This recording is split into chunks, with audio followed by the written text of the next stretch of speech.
Welcome to the CUNA Advocacy Update. I'm Ryan Donovan, CUNA's Chief Advocacy Officer. It's September 14th, 2020. Here are 4 things you need to know about credit union advocacy this week. The Senate failed last week to pass a targeted COVID recovery bill. CUNA filed an amicus brief in the Supreme Court on a Telephone Consumer Protection Act case. And CUNA filed several letters last week that addressed pending issues such as the CFPB's qualified mortgage definition, diversity and inclusion, and covered business method patents.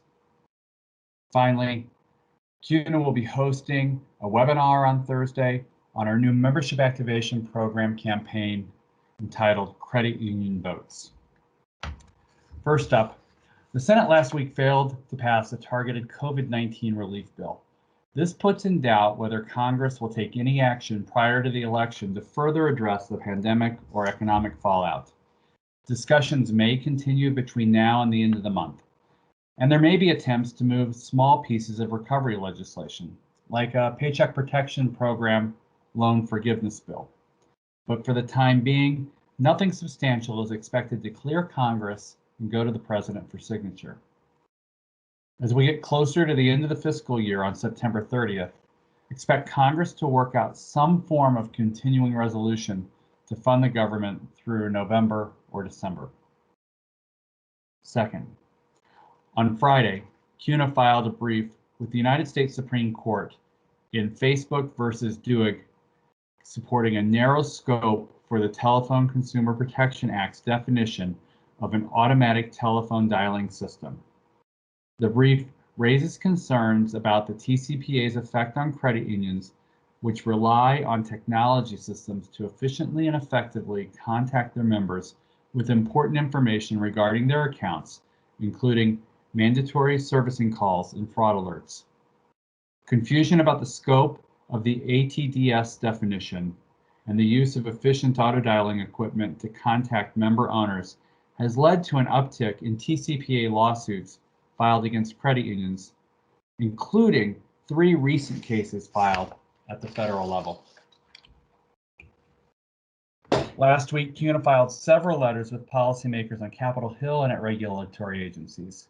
We commented in general support of a CFPB proposal related to the definition of qualified mortgage, while recommending that the Bureau increase the safe harbor threshold to 2%, up from the current 1.5%.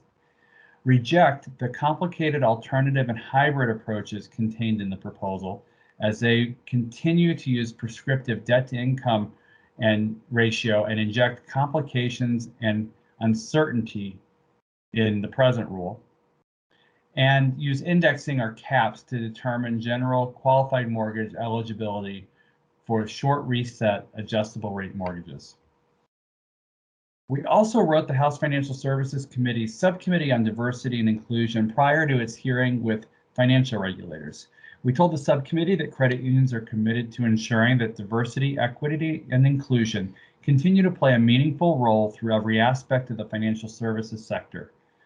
We recognize that credit unions and all in the financial services sector, including our regulators, must be intentional about increasing diversity and inclusion at the leadership, board, and staff levels to continue to reach and better serve an increasingly diverse population.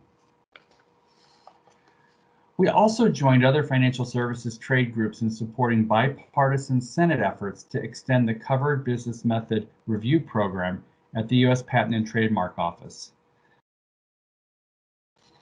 This Covered Business Method Practice program was created by Congress in 2012 as part of the American Invents Act to help cut back on a large increase in business method patent litigation driven by largely non-practicing entities asserting low-quality business method patents.